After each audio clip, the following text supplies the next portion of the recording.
MotoGP 2022 udah dimulai. Siapa nih yang gak sabar lihat aksi rider MotoGP beraksi lagi? Saling salip, adu kenceng, drama panas, juga faktor lainnya yang jujur kejadian-kejadian kayak gitu yang bikin MotoGP jadi gak bosenin pas balapan. Ada gregetnya gitu dan bikin kita yang nonton jadi tegang.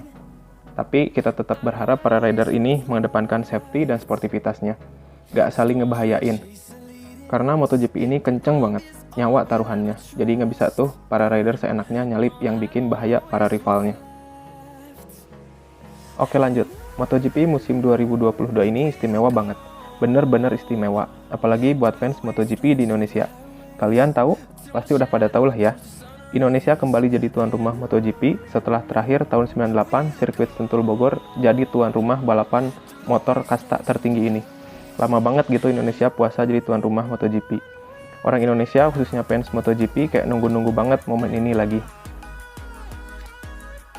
Dan akhirnya Mandalika jadi obat buat fans MotoGP Indonesia bisa nonton langsung MotoGP di era modern di Indonesia. Kan biasanya orang Indonesia kalau pengen nonton langsung ke Malaysia atau ke Thailand, mungkin ada juga yang ke Jepang. Mungkin ya.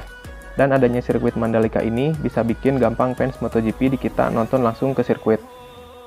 Oh iya, terlebih ajang ini diharapkan bisa ningkatin perekonomian warga di sekitar sirkuit. Juga ningkatin jumlah wisatawan, plus Indonesia makin dikenal di kancah dunia. Karena MotoGP ini ditayangin hampir di semua benua dan banyak negara. Jadi makin banyak yang kenal sama Indonesia. Ngomong-ngomong, sorry ya, kalau di awal tadi kita ngebahas dulu bahasan di luar kualifikasi Qatar GP ini. Karena ini seri pembuka dan begitu istimewanya musim 2022 ini dengan adanya Indonesia jadi tuan rumah MotoGP. Buat yang gak nonton kualifikasi semalam, sekarang kita bahas kualifikasi di sirkuit Losail Qatar GP ini. Apa aja sih yang terjadi semalam? Kita semua pada tahu ya, kalau penentuan siapa-siapa aja yang masuk ke kualifikasi 1 dan kualifikasi 2 ditentuin sama kombinasi catatan waktu free practice di hari Jumat dan Sabtu. Sedihnya, juara dunia MotoGP 2021, Fabio Quartararo harus jalani kualifikasi 1 bareng Brad Binder, Nakagami, Oliveira, Zarco, dan yang lainnya.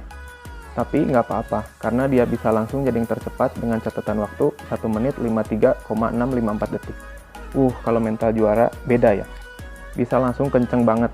Terlebih menurut sejarah, sejak awal digelarnya GP Qatar di tahun 2004, Yamaha jadi pabrikan yang paling sering menang dengan 9 kali kemenangan.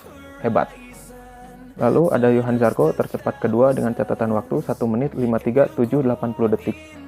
Di sisa waktu 7 menit 20 detik, Binder curi posisi 2-nya Zarco dengan catatan waktu 1 menit 53,705 detik. Brad Binder ya, bukan Darren Binder. Yap, perebutan posisi 1 dan 2 di kualifikasi 1 ini pasti ketat banget. Karena sebagai penentuan buat bisa lanjut ke kualifikasi 2. Jadi para rider kayak berjuang mati-matian buat minimal bisa posisi 2 lah.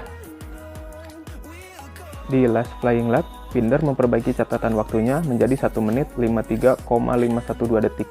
Dan apa yang terjadi? Fabio dikudeta. Bahasanya kayak Mas Piki aja. Dikudeta sama Binder dengan catatan waktu yang tadi. Sedangkan catatan waktu Fabio yang masih sama kayak di awal dan finish kedua di kualifikasi 1 ini.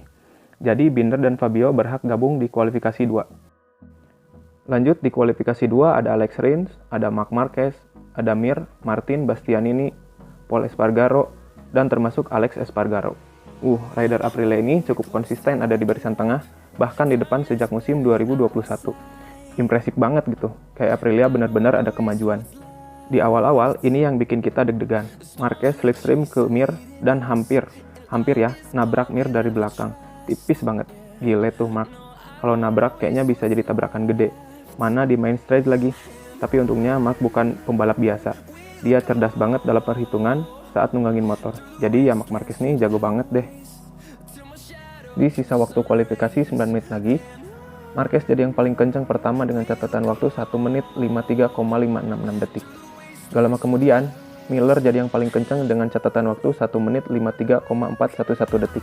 Disusul Paul di posisi kedua, Martin posisi ketiga, dan Marquez di posisi keempat. Lanjut, Marquez coba slipstream ke Bagnaia, dan hasilnya bisa ditebak.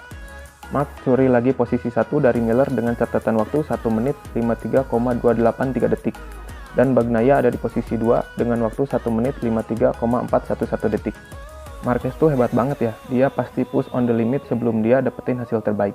Kayak dia tuh nggak nyaman aja gitu kalau harus ada di posisi belakang, salut banget. Next, ketika kualifikasi tersisa 43 detik, Martin catatkan waktu 1 menit 53,011 detik. dan sekaligus jadi posisi pertama lebih kencang 0,272 detik dari Marquez. Sampai last playing lap dan kualifikasi berakhir, posisi Martin gak terkalahkan, tetap sebagai poleman dan ada Bastianini di posisi kedua dengan catatan waktu 1 menit 53,158 detik. Dan oh iya, Marquez harus puas mulai balapan di grid ketiga, Ducati emang gak ada obat. Jadi, siapa menurut kalian yang bakal juarai seri pembuka MotoGP ntar malam? Martin, Marquez, Bagnaia, atau bahkan El Diablo, agar rekor kemenangan Yamaha di Qatar ini bertambah? Tulis di komentar. See you next run. Jangan lupa subscribe.